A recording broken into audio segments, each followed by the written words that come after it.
going to definitely learn a lot. If you haven't been using serverless, then I think this talk will be a good eye-opener to, you don't have to think in the same ways. But anyway, I'll let Matthieu do the talking, and please, welcome to the stage.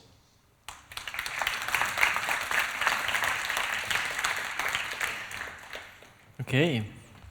I'm really happy to talk about what is happening under the hood when you run PHP serverless. I'm happy because, for two reasons.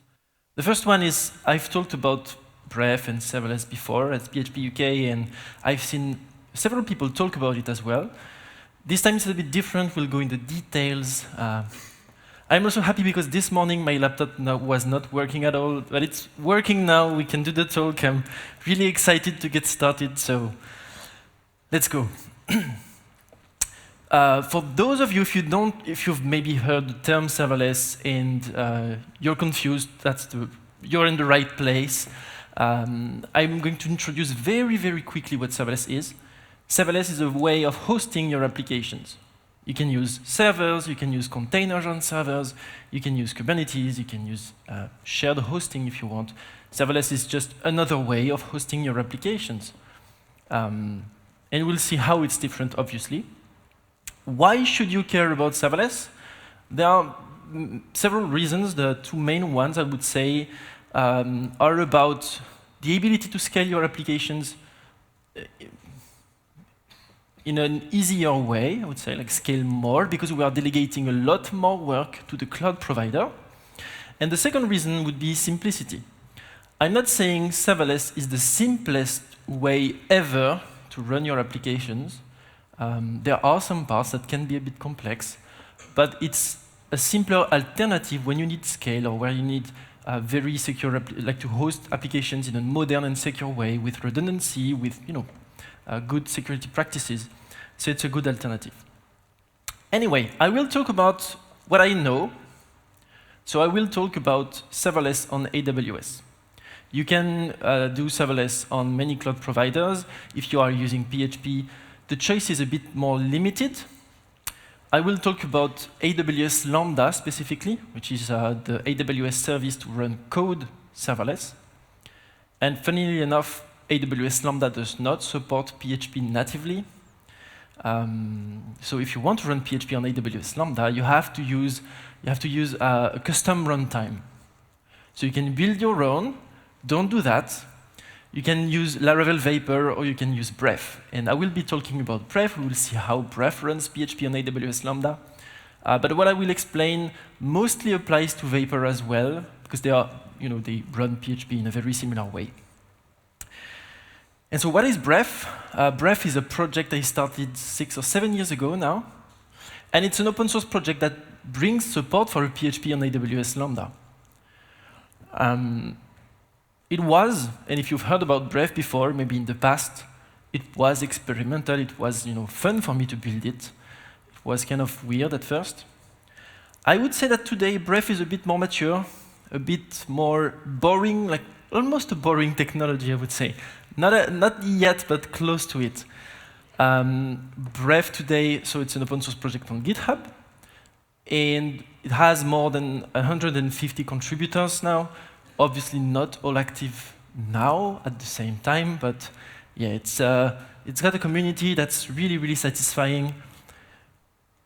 People using Bref are using it across different companies, many companies, and Bref today across all users is running more than 20,000 functions. So a function is an AWS Lambda project. It's almost like an application. Let's call it a function. Across all Bref users, again, more than 100,000 deploys every month, and more than 20 billion invocations are served with Bref every month. So invocations are HTTP requests, jobs, cron tasks, all of that.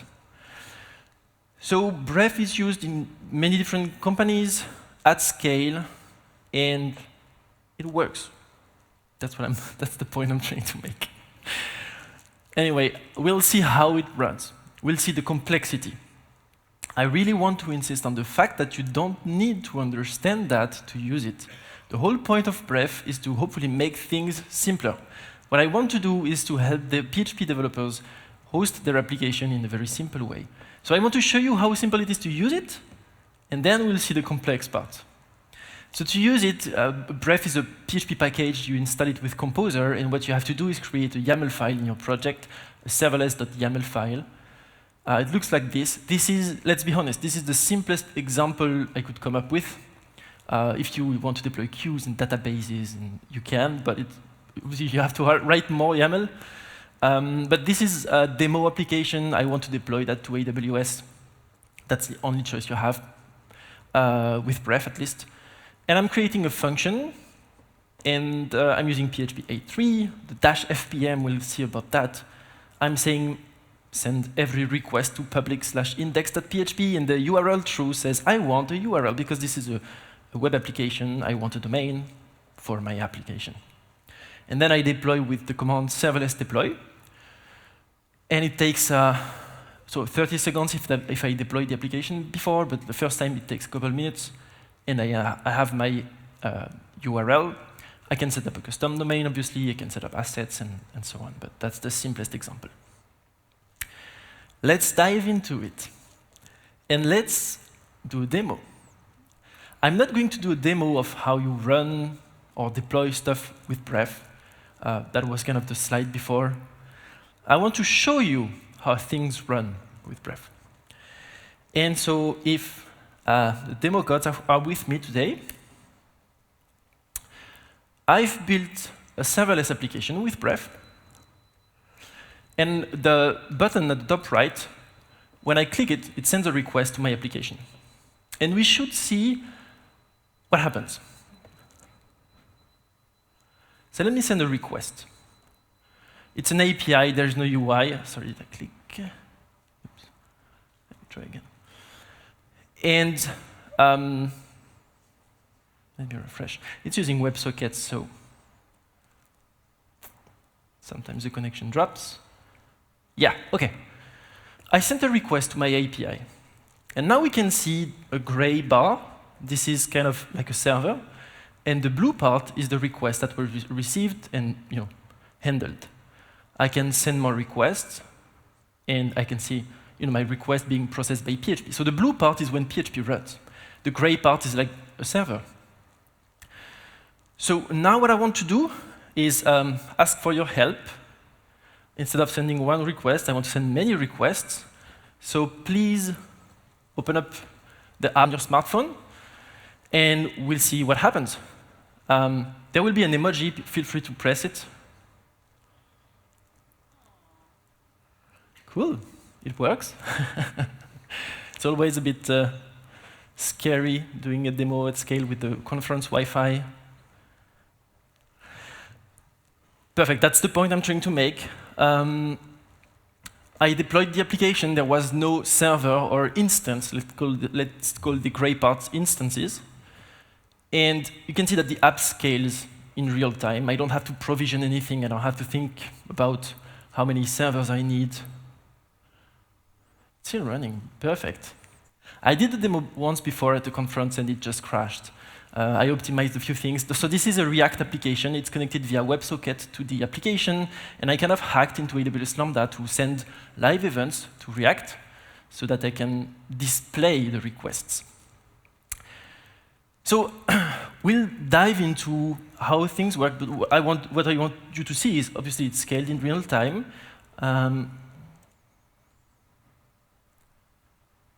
And I set up a limit of 50 containers. Let me try to send loads of requests. So 50 requests in parallel, and let's send 100 ones. Not sure if the Wi-Fi will like that, but we'll see. Yeah, we didn't max out yet.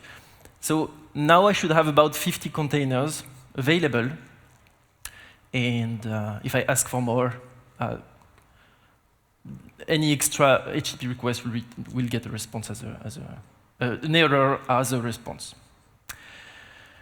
OK, let's move on. So I will close that, because I don't want to crash my laptop. I've done that once before. And back to the slides. Thank you. Let's dive into how this works. Let's start from scratch. When I deployed my application, what happens then? Nothing. As you've seen on screen, there was no instance running. That's the interesting part. I don't have to provision anything. I don't have to think about how many containers I want. So when I deploy an application on Lambda, the only way to invoke it, and really the only way to invoke it, is via a public API, the public AWS Lambda API, like the Stripe API or GitHub API, and I have to send a request with AWS credentials, and it's a post request. I have to send whatever I want to my PHP code in a JSON payload. That's not fun. We want to host HTTP applications, right? So what we have to do is add a web server in front of the Lambda function. Fortunately, it's very simple. That's what the URL true was about. With URL true, I asked for a Lambda function URL. And that part is a bit like Apache or Nginx. It receives HTTP requests, and it will translate them into an invocation for AWS Lambda. Same thing, we can use API gateway, we can use load balancers, we can use many solutions. I use the first one because it's free and it's infinitely scalable, whatever. But the interesting thing here to keep in mind is that we still end up with a JSON payload, and the HTTP request is encoded as a JSON payload. And that's what gets sent to the code that is invoked on AWS Lambda. So if you're writing Python or JavaScript or whatever on Lambda, that's what you receive. It's a custom format specific to AWS Lambda. So whatever code you write is tied to AWS Lambda. Fortunately, with PHP, Bref abstracts that away, but we'll get into it. So we get that, but what really happens? Like, how does the code even run? What happens is that on the first request, Lambda starts what I call an instance. It's like a server, it's an instance, or a virtual machine, or container. We can use whatever word we want. But it will start it on the fly. What is an instance? When I deploy an application to AWS, I have to choose a region in the world. So I need to decide where my application will run. If I have customers in the US, I maybe want to choose something close to the users. But yeah, here my application, I think, was hosted in Ireland, just because that's the region I use a lot for my demos. When I choose a region, I actually deploy my application into different data centers in one region. One region always has at least 3 data centers. So that's Frankfurt. The location is actually secret, but you can find some of them on WikiLeaks, so I put them on a map, just to illustrate my slides. So Frankfurt, we can see that these are 3 different data centers. I think there are more. If one of them catches fire or is flooded or is cut off from the internet, the idea is that you can have redundancy. Obviously, if you launch a server, it will run in one data center. With Lambda, when I deploy the application, I don't select a data center called an availability zone. I just deploy to the region, and Lambda will run my stuff in this data center. So yeah, we are getting close to it. Yes, serverless runs on servers. That's not the point of serverless. Serverless is that we care less about the servers. We do less server stuff. So more specifically, AWS Lambda runs on EC2. EC2 is another service from AWS that lets you, purchase or rent servers. And internally at AWS, they like to reuse services from other teams. So Lambda uses EC2 to run its own instances. More specifically, the Lambda team runs your instances on servers of type M5 metal. Who cares? I don't really, but why not? So these are bare metal servers that have these many CPUs and that much RAM. But our code inside Lambda, inside our small instance, we don't have access to all of this. We have access only to a small part. Sounds a lot like virtual machines. These are not virtual machines. Sounds a lot like containers. These are not containers. It's something in between called the Firecracker. And so that's a technology that was created by AWS that is open source. And the goal of that technology is to get best from virtual machines and containers all in one. So the strong isolation of virtual machines, security and all of that, because on a single EC2 server, there are many Lambda instances from many different clients running together, so you have to isolate them. and the fast startup and lightweightness of containers. So it's a huge shared hosting. It's just a bit more modern, a bit more secure, scalable, and all of that. For those who care, this is based on KVM virtualization. It's used by AWS Lambda, but also by Fargate, which is how you can run containers serverless, if I can say, on Lambda, but also Fly.io, Coyeb, Covery, other cloud providers are starting to adopt this technology. Because of these advantages, for example, it can start an instance, a container, in about 100 milliseconds. So yeah, it's not instant. And we are starting to get into what we call cold starts. Things need to start at some point. Stuff needs to happen. So let's talk about what happens. Whenever a request comes in, a micro VM will start. Micro VM is what we call instance. That's just the technical term. Inside that micro VM, this is a Linux environment. The runtime will be downloaded and mounted. When I say downloaded, it's a shortcut because there are some caches involved and stuff. But yeah, the files are mounted into the Linux instance. So you can use Node or whatever. You can use Bref, Vapor, whatever. Same thing for your application code. When you deploy the application, you deploy the code. It's a zip file. We don't really see that because it's hidden behind the serverless deploy command. We can also deploy containers on Lambda. Just to be clear, we are not deploying and running Docker containers. It's not running with Docker. We are mostly deploying the container image to send our files and the configuration, like the environment variables, the entry points, all of that. So we are sending a container image. But then it's mounted into the instance, all the same. And then what happens? Lambda will start what is called the runtime API, which is yet another API. This one runs inside the instance, and it's a Go program.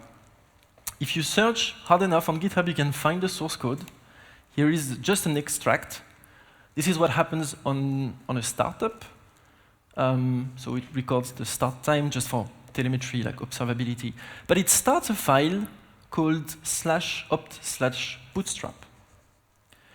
And anything inside that directory, so /opt, opt, I don't know how you say that, but anything inside there is the runtime. It's provided by Bref. So the bootstrap file is how Bref starts. Subprocess, old school, shell. This is the bootstrap file. And you can find that on GitHub. This is a Bref code base now. So we define a class name, PHP class name. There's a big while loop just in case, I don't know, PHP crashes for some reason, like a seg fault or whatever. It will at least restart. But then we go into bootstrap.php, and that file is simple as well. Let's require your autoloader, because you installed Bref in your application, and let's run the class. In that class, you can find it on GitHub. What will Bref do when it starts? It will connect back to the runtime API. So this is the public API. This is the Go runtime, the Go program. Inside the instance, so we can have many instances. Each one has its own internal runtime API, and Bref will connect back to the Go program over HTTP. So this is running a local HTTP API, local host stuff, no HTTPS, and that's weird, right? Why use HTTP? Why not pass stuff via the CLI argument or via shared memory stuff? I don't know, something a bit more optimized. I asked the AWS Lambda team about that, and they said something interesting. The runtime connecting back to the Go program is the lowest common denominator you have across all languages, making an HTTP request. Instead, if, let's say, Bref was starting up a server and waiting, listening to a port and waiting for invocations or requests, that could work in PHP. But if you want to bring support for COBOL or Shell or whatever language you want on Lambda, it's much harder to start a server and listen and accept connections. So that's how it works. Weird, but it's actually really fast. It's all localhost. And so Bref connects back, says, I'm ready. Give me the request I need to process. And then Bref will start PHP FPM. So, and we're talking about HTTP applications, right? So the way to run PHP applications on Lambda, HTTP applications, Bref runs PHP FPM, which is the binary provided by PHP, an official binary, and that's usually what you run on your servers. You have Nginx, you have PHP FPM, and PHP FPM runs your code. And in Bref, we've made the choice of using that because then your code runs in the same environment as on any server. You have $get, $post, $server, headers, sessions, cookies, all the same, at least for the HTTP part. What Bref does is it transforms, so we had an HTTP request come in. It got turned into a JSON payload, custom thing. Got here, then got here, and Bref turns it into a fast CGI request. So it's doing translations over and over until it reaches your code inside PHP FPM. And if you're familiar with PHP FPM, here it's running, and we'll get into that, sorry, but it's running only one worker. Yeah, compared to what you get on a server, it's very similar. It's just a bit more steps. Feels weird, but it works. And it works well if we look at latency. The part on the left, we have some network latency. Just like if you had a load balancer or a reverse proxy or Varnish or a CDN or whatever in front of your Nginx application, you have some network latency for all requests, like 10 milliseconds. But then once you get inside the instance, you have only less than a millisecond is spent with the Bref runtime and the Lambda runtime. So sometimes people ask me, what about rewriting the whole thing in Rust or in C or Franken PHP or stuff like that? And I find that really interesting. But is it worth it? Maybe not. So for now, it's running with PHP and it works. So now we have our first request. Things are running, great. Let's talk about that. I've said, scaling up, great, we've seen it. One thing you may not have noticed, or it may not be obvious, but there is no overlap with the blue part. Blue is when our code runs. It's a request. One instance handles exactly one request at a time. There is no concurrency inside one Lambda instance. Which means that if I have 10 requests in parallel, we will have 10 containers booted instantly to handle them. Which sounds a bit weird, like maybe not optimized or... Yeah. But it actually works really well, because you have the guarantee that your PHP environment always runs with the same environment. You never have to think about, is my CPU getting overloaded because I have too many requests? Is my RAM getting full? Do I have to think about concurrency access to the file system cache or whatever? It's very simple. You can have one instance or 1,000 code runs in the same environment. Obviously, if you have all of these 1,000 instances hitting the same database and the database is not ready for the traffic, yeah, it will not work. So you have to think about scaling all the way through. What's interesting as well is that it sounds a lot like how PHP runs, with PHP FPM, one request at a time, one process, just no concurrency in one single process. Yeah, that's really interesting. That's what also makes PHP perfect for serverless.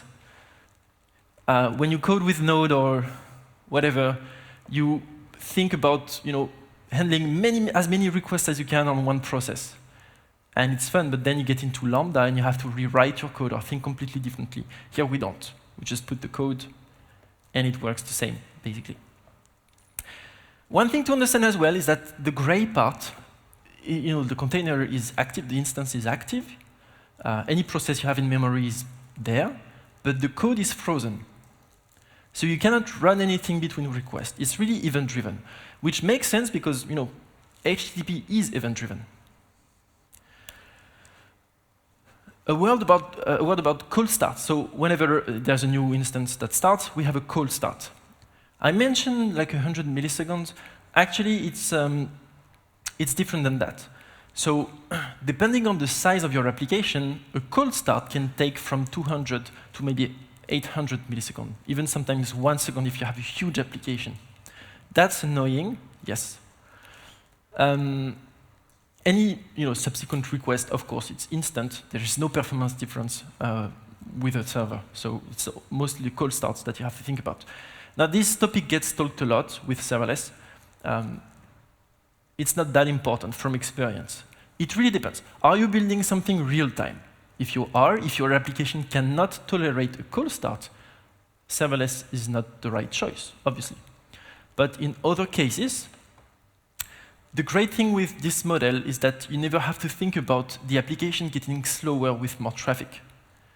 What you are exchanging is predictability in exchange of a few requests that are going to be slower. Now, in practice, in an application that is used with traffic, you get cold starts about 0.01% of requests. So 1 in every 10,000 requests is a cold start. So it doesn't happen that often. And the reason for that is that AWS will actually pre-warm some instances with your code ready. It will pre-warm them. The more it knows about your traffic pattern, the more it will pre-warm instances for you. So that's something that actually got deployed in November, and it's reduced drastically the number of cold starts. So that's, yeah, cold starts are most of the time a non-issue, to be honest. Interesting one, but a non-issue. Obviously, you get self-healing out of the box with this, because if one data center crashes, Lambda will start new instances in the other data centers. If your instance crashes, it gets restarted. You will lose some requests, but your application will not be down. And finally, the big topic, costs. That's also very different. You can have 1,000 containers active. You will not pay like a server for the number of instances. You don't pay for the gray part. You pay for the blue part. You pay per millisecond of execution of your code. When your code is frozen between requests, you don't pay for that. Which means it's like confusing at first. How do I know how much I will pay? If you know how many requests you get, usually, you can just multiply and get the answer to that question. But yeah, you don't choose a plan and then get as much CPU and be limited by that. Obviously, we talk about when costs go wrong, like they explode and everything. Let's talk about that. First thing you want to do is when you create an AWS account, you can set up a budget. And it's like saying whenever the cost hit $10 or $50 a month, send me an alert, an email, a text, whatever. Or when they are going to hit $50, you can set a budget on predicted bill based on the traffic. You can also set up scaling limits. So that's what I did. I set up a scaling limit of 50 instances in my case. Obviously, it's not magical for everything, but it works in many situations. I also built an interactive form on the Bref website where you can try to estimate your costs. So you can put up the number of requests you have and see if it will be cheaper or more expensive than a server. But let's talk about traffic spikes. What if I go on Hacker News or on live TV, or I get attacked and I have many requests? So I looked up the numbers of the Hacker News effect, live TV effect, and calculated how much it costs on the Lambda part. And these are the numbers I've got. A single traffic spike is usually not that problematic.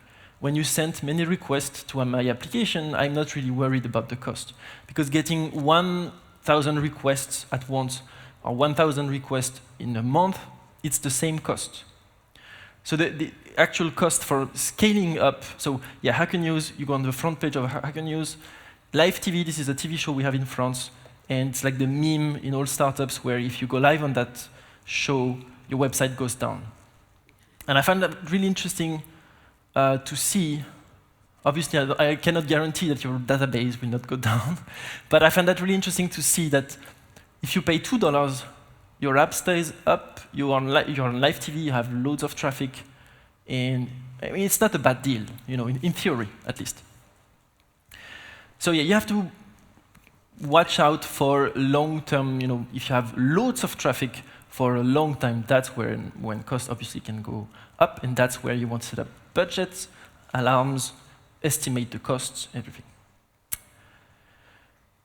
Now, I've talked about FPM, HTTP events. you can do loads of fun stuff for non-HTTP events. And that's a different runtime. In Bref, you can choose your runtime, so the FPM runtime or the function runtime, it's called.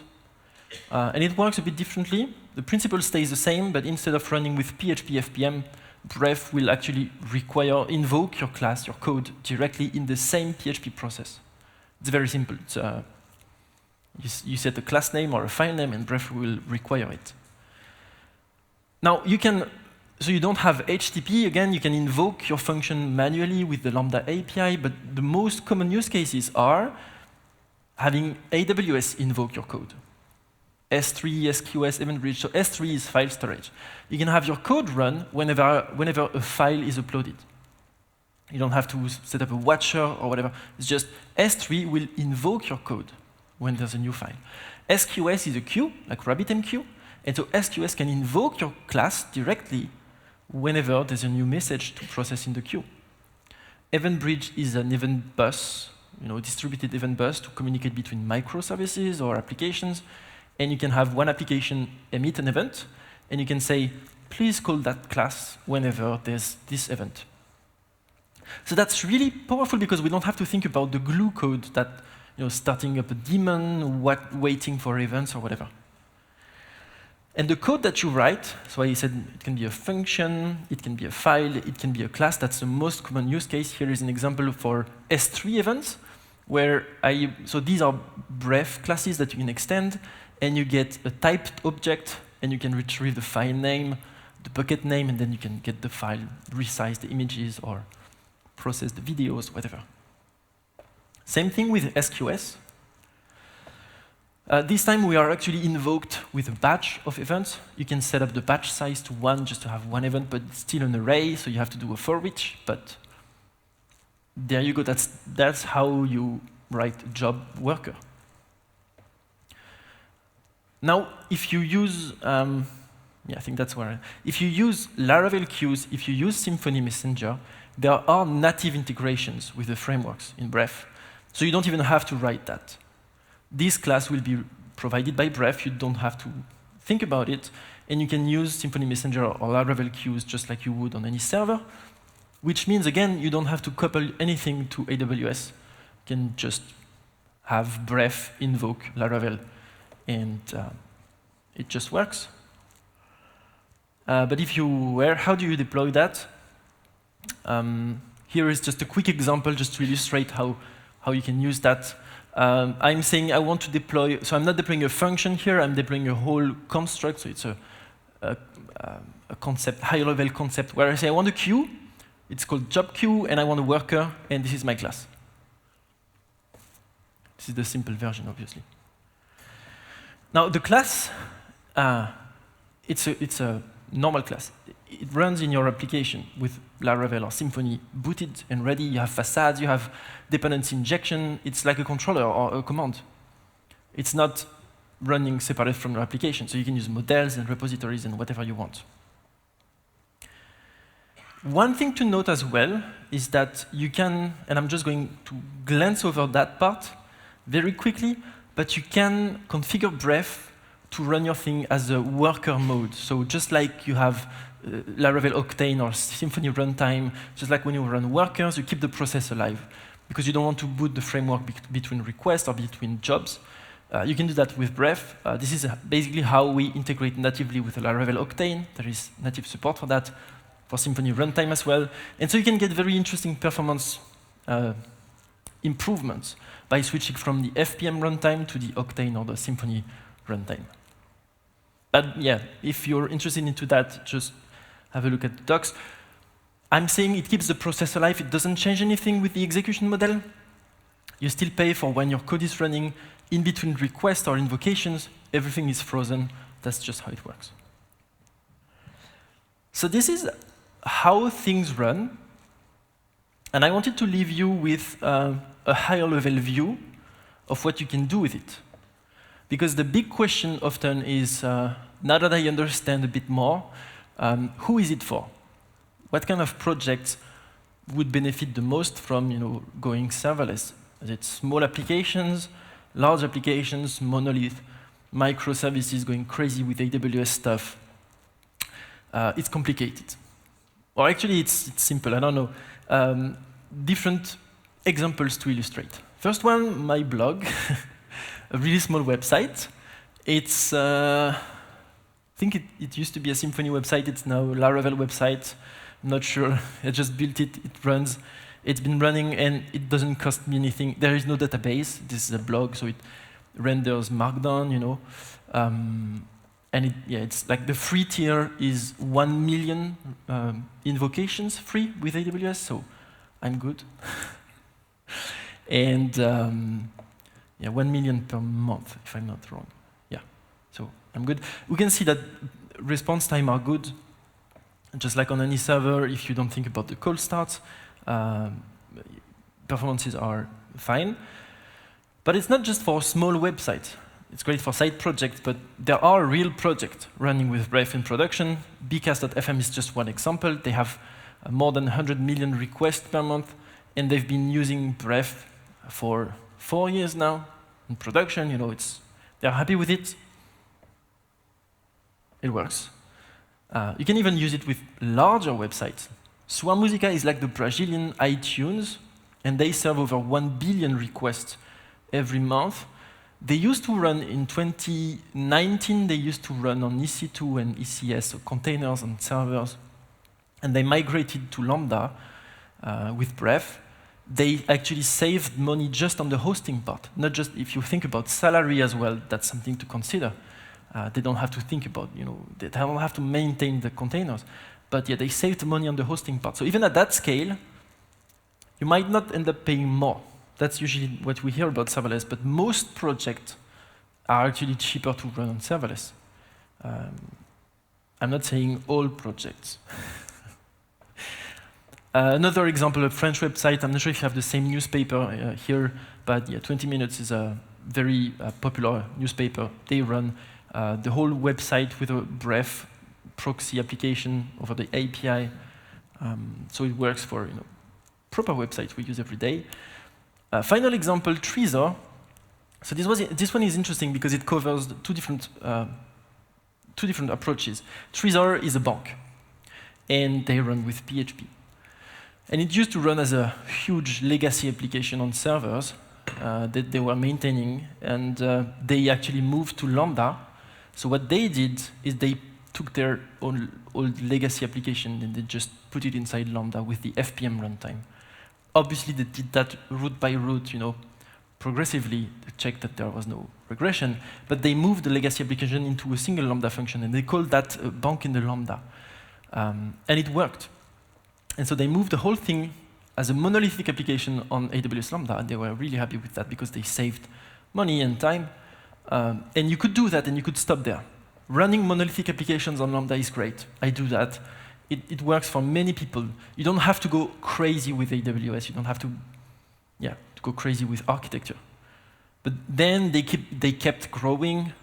They had many teams. They wanted to move to microservices. They wanted to split up the monolithic application. So then they went to microservices. They adopted heavily like SQS, Event Bridge, SNS, distributed stuff. So they did crazy things because they could, because they wanted. And they ended up with some parts like microservices running in PHP, a few of them running with Go, the majority is still running with PHP and Bref. And that shows that you can also take, you have the choice, you can take full advantage of what the cloud has to offer. You do whatever you want to. So what am I saying? Is serverless for everyone? No. And I've learned over the time that I've been talking about that it's not really about the technology or the project. Is it good for my application? Most applications, I would say, there are good chances that it could work for you.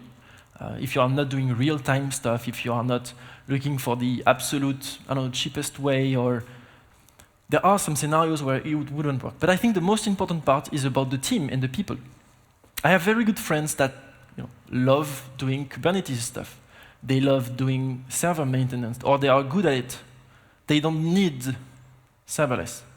And that's a very valid argument. So if you are running your application today in production and you are happy with your stack, there is no need to change anything. If you are happy with whatever process you have. There's no need to change anything. I think serverless is really interesting for the other category of people, and I am part of this category, where maybe at some point you have one server, and it's fine, and then you cross a threshold where you may need some redundancy, you may need multiple servers, you may need some scaling, you have higher constraints on security, you need to follow more best practices, again, security and redundancy, all of that stuff. And you have the choice. Either you do it yourself and you go with some technologies like Docker and Kubernetes, and you can, or you choose a simpler alternative. And I think serverless is a good one here. It's a good option for these scenarios. So if that's you, and you're interested to learn more, this is the Bref website. I hope I answered some of your questions on how the whole thing works. I hope as well that you have many more questions, and I'd be happy to answer them. Thank you.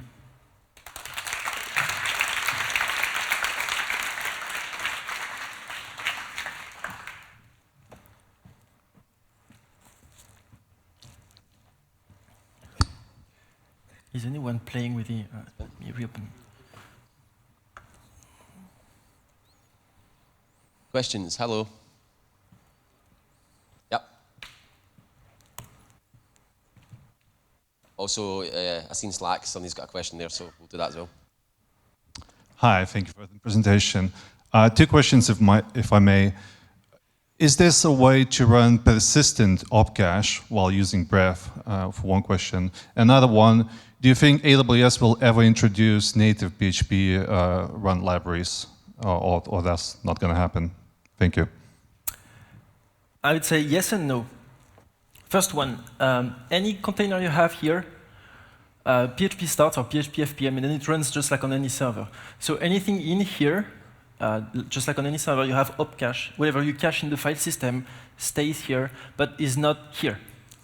So if you are building cache on startup, which you can definitely have, like with Laravel, we have a default hook on startup. It will cache the config. It's all working here, and you have small delay at the start because you are running artisan cache config. If you want to optimize stuff, you deploy with a cache, opcode, usually on the first request, it's not that huge of an impact, but then it gets preserved or kept. It's PHP as usual, if that makes sense. And native support, I don't think so. It's complex. I think, so initially they didn't add support for PHP because there were a lot of bad opinions about PHP internally at AWS. It's sad that this is the reason, but this is the reason. People in charge hated PHP and view that as insecure, whatever that means. Today, I think it's a bit late because they are struggling to maintain all of the runtimes they currently support. And they are actually not open sourcing, but they are, we can see them try to have less work to maintain all of these runtimes. So I don't see them anytime soon add an even more complex runtime to manage. Because with PHP, it's not just running the PHP language. It's all like php.ini. You have to configure that correctly. You have to think about the extensions. Do you run PHP FPM? PHP FPM does nothing like the other languages on Lambda, which is great for us, but if AWS was to introduce PHP support, I don't think they would ever run PHP FPM and do something different from PHP than what they do for other languages. So I think we are stuck, and they also accept the current situation where, from their perspective, like I talked with the AWS Lambda team, and they are happy with the situation. They're like watching from a distance, and they're like, oh, okay, it's cool. PHP is running. There is some people using it. There are no problems to solve. So, questions? Yep.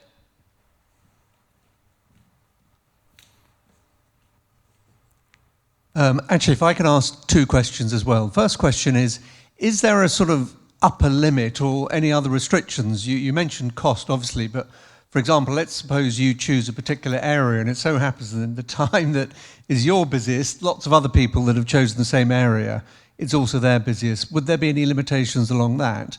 And the second question is, can you sort of tell us a little bit about Laravel Vapor and how it compares with Bref? Yep. So there are limitations, yes. There are some parts that are annoying to deal with. By default, when you create an AWS account, in the past, you used to have a maximum of 1,000 instances, which is, I guess, more than enough for most applications. Now it's 10. The limit is 10. So, and that's to prevent abuse. So the first thing you do usually, I did that just this morning because you can create many AWS accounts, one per application. That way everything is separate. I ask for more than 10. It takes a few seconds, and then after a day, you are out of jail, and you can have 1,000 instances. You can ask for 10,000 as well if you have a way to justify that you need 10,000 instances. You can go, I've heard about applications with 10,000 instances active at the same time to serve the live website. So you can go crazy. Some limits that you may want to think about. By default, the application size cannot go over 250 megabytes if you deploy with a zip file. But if you go over that, you can deploy with a Docker image. Then you have 10 gigabytes, so you're fine. There is a maximum response size of 6 megabytes. If you return images, PDF, whatever, there's a maximum upload file limit and maximum response size of 6 megabytes. So usually the practice, which is actually a good practice, is to store anything on S3 and return stuff from S3 directly. These, if you have a legacy application, for example, these are the things that you may need to spend some time on adjusting. So instead of returning the image from PHP, you return a redirect to the asset.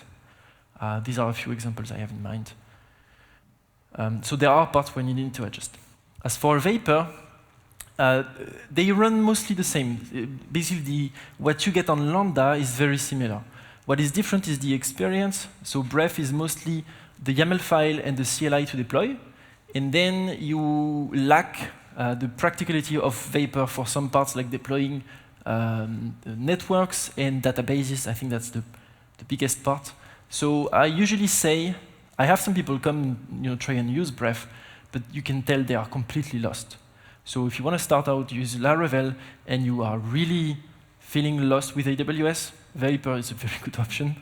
If you want more flexibility, you can have a bit more flexibility with AWS, and you can expand to other AWS services, then Bref might be a bit better there. Got some questions on Slack? One sec. Tomas is asking, how do you develop or test your serverless Bref or serverless apps locally without a web server or without deploying it to AWS? How do you do local development? Again, I think it really depends on your approach. If you are doing what I call a lift and shift, so you are using Symfony or Laravel and just running, like using Lambda as a hosting platform, then I use Artisan Serve or Laravel Valet or whatever. I run locally. As usual, I use PHP init or pest and run stuff locally, just like with any server. There's no difference. Some people, actually in Bref, we also provide Docker images that mirror what happens on Lambda. And there are not many differences, but the main one is that your code is read-only for secure reasons, so you have to think about where you store uploaded files, but that's another topic, sorry. In development, anyway, you never want to have your code read-only because you are developing. So there are Docker images, but I don't find them that important if you just use Laravel or Symfony. However, if you go all in with AWS services and you have a distributed architecture, that's where it gets tricky. In those cases, I think that the best solution is to actually have unit tests for your PHP logic, just like you would, and then have integration test of the whole application, like end-to-end test with the whole application running in the cloud. So you can deploy, that's the beauty of it. If you have no traffic, it doesn't cost anything, so you can deploy test environments. It's really cheap, and then you can run the tests against the deployed application. I've done that in the past where you test that when you post to an API, you don't care about where the services go, like the request goes there, it goes in the database, and then it triggers events in the files. And no, then you check that when you have called the API, I don't know, an image is available at this endpoint because it has been created, or the PDF is there. You can do very end-to-end testing. And we've got a question from Dan. Where's Dan? Yeah, cool. Dan's up there. how would you, maybe you partially already answered this, but the question is, how about when you're like doing an expensive task, like report creation, like it will take a longer time to do? Is it more expensive? I'm assuming expensive means money, not time. But is it more expensive to run your apps if the requests are longer, I suppose? Like 5 seconds rather than half a second? For requests. Yeah, I forgot about one limit that is actually important. Sorry. If you are running jobs or cron tasks or whatever, you have a maximum execution limit, so the blue part cannot be longer than 15 minutes. The blue part, your code running for one request or one job or one cron task. The containers can stay alive for a long time. So 15 minutes, if you have a batch job that takes an hour, either you can split it or you run it on a container. Lambda is not the perfect fit. However, regarding costs, there's an interesting thing to think about, and it's valid for requests, but also for jobs. Let's say you are processing jobs today. You have 1,000 or 1 million jobs to process. Actually, let's do 1,000 jobs that each last 1 second. You have one server, and you process them in 1,000 seconds. If you run that on Lambda with one instance, you can say you just want one instance for my job. It will take 1,000 seconds, and you pay for 1,000 seconds. Same thing. If you parallelize them in 1,000 containers, you pay for the exact same price, except everything is 1,000 times faster. So is it more expensive? It really, you have to think about the duration. If things take a long time, and you have perfect, it's really a matter of, what's the word? How much you use your server. Let's say you have one server and you have 100% of the CPU used over the whole day. You are perfectly using what you have bought. So you might not save money by going serverless because you are paying for exactly what you are using. But if you have even just a bit of spiky traffic or over-provisioned CPU or servers, then it might be interesting. Yeah, I hope I answered the question. Not sure. And more people are typing right now. Did somebody have a question? Somebody here, put their hands up. Yeah, okay, let's go first. It's a really quick one. Is the source code to that demo available somewhere? Or? This one? Yeah. Not yet. No. I'm actually launching that Okay. maybe next week. Cool. Yeah, it will be. It's a fun thing with WebSockets and weird stuff. I'm not really proud of most of that code, but it works. So. If I understood correctly, each line is a new instance. Yes. And which mechanism decides which instance to use when the request comes in? Yeah. And another one, some of them are idle. Which mechanism turns them off? So you don't decide anything. What's interesting, so actually I want to show that, but I don't know how. But like these might be running in Frankfurt in one data center, and these might be running in another data center on a different EC2 instance. We don't know. And AWS is responsible for the load balancing. So why this, for example, I don't know. And there might be some good reasons, like, I don't know, there might be some good reasons, but we don't have any control over that. And they are shut off after a period of inactivity. So I think it's an hour or 15 minutes of, like just gray inactivity, and then they are shut off, kind of garbage collected. You can actually pay, if you are worried about cold starts, that's one thing, you can actually pay to have instances provisioned, waiting, even if there are no requests. You can also trigger them every minute to keep them alive if you want to. Some people do that to avoid cold starts. Yeah, you can do fun stuff.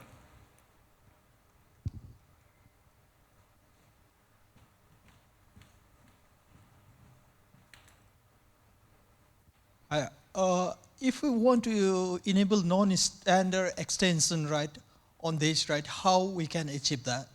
Like maybe the OCI or anything, right?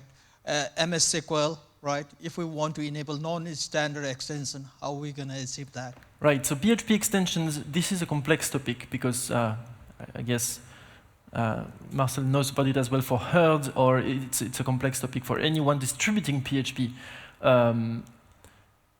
Bref provides by default the most common PHP extensions, MySQL and so on. And there is a repository where contributors add support for specific extensions. So MSSQL is one of them. There are maybe 30 or maybe 50 extensions in there. So you can add them on demand. It's just community-based, so the more an extension is used, the more maintained it is. Yeah, it's not perfect. Questions? Over there. Thanks.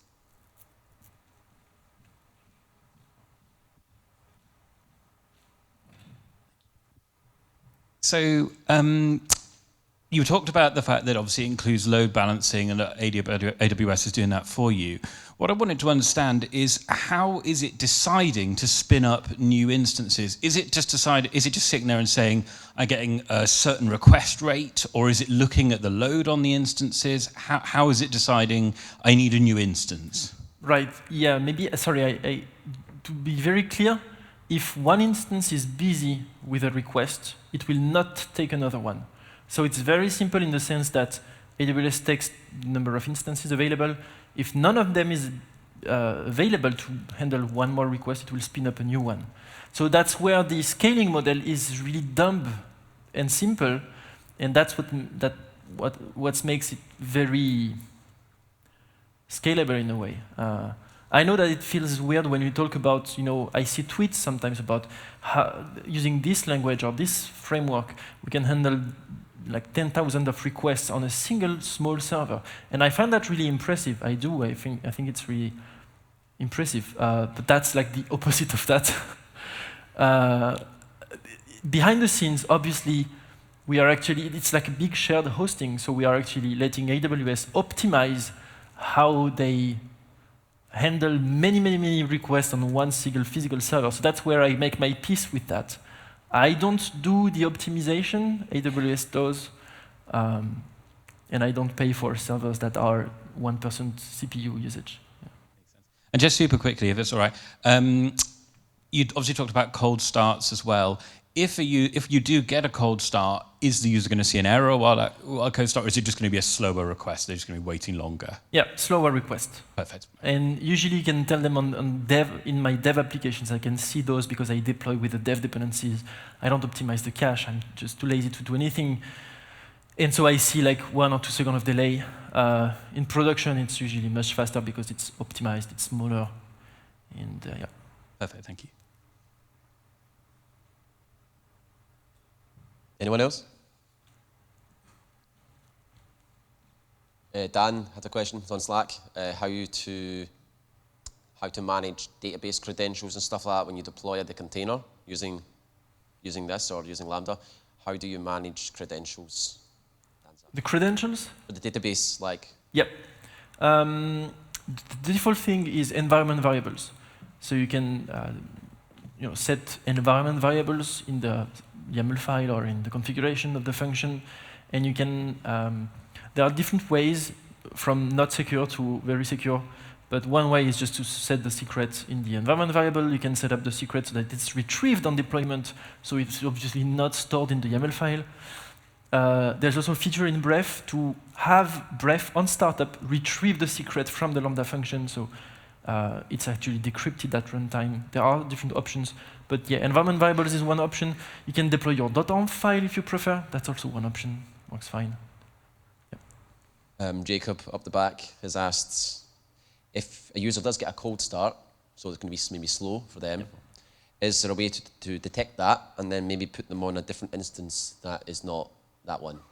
Nope. Nope. Yep.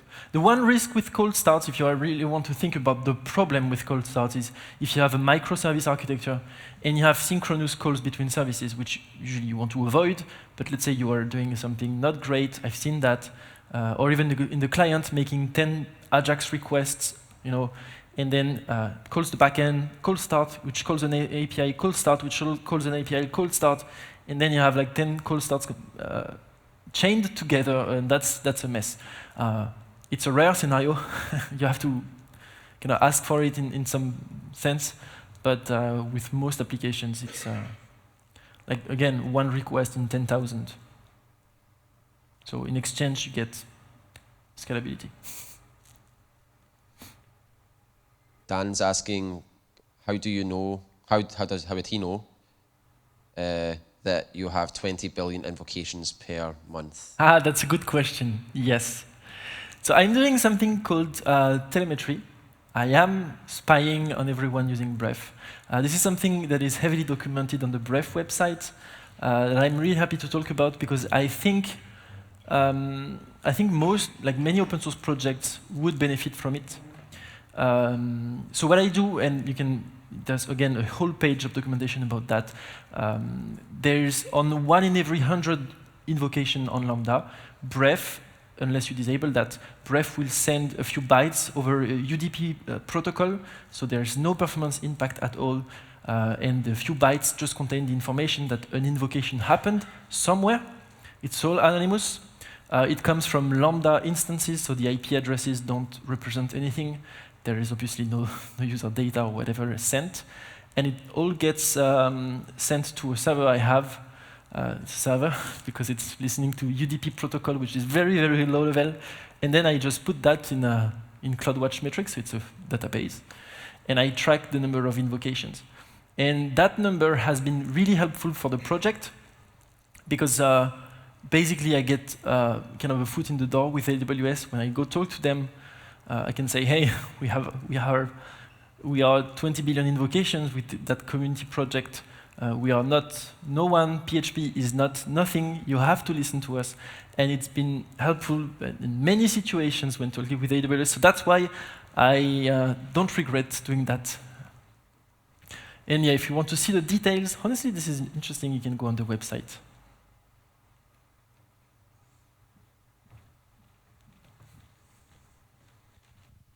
Does Lambda, obviously this is not specific to Bref, but does Lambda offer a sort of any uptime guarantee? Like, is it essentially say we guarantee to serve your request, 99.9999% or whatever of the time? Yeah, there is a number. I don't know that. My personal take, these numbers don't mean anything to me because these are, they mean something to customers usually or for, signing deals. So I'm not saying they are useless, but practically I find them useless because they are a guarantee of if we don't respect that number, we will reimburse you for the cost. But like a few dollars or hundreds of dollars, that's not the same thing as how much money you make with the website. What I find more interesting is the uptime, the actual uptime of applications in the past, like track record. And I wish we had that, even generally speaking, for cloud providers, track records of uptime, not promises of we will reimburse you a few dollars if we don't hit that target. But that's just my take. That's us then. Thanks very much. Thank you.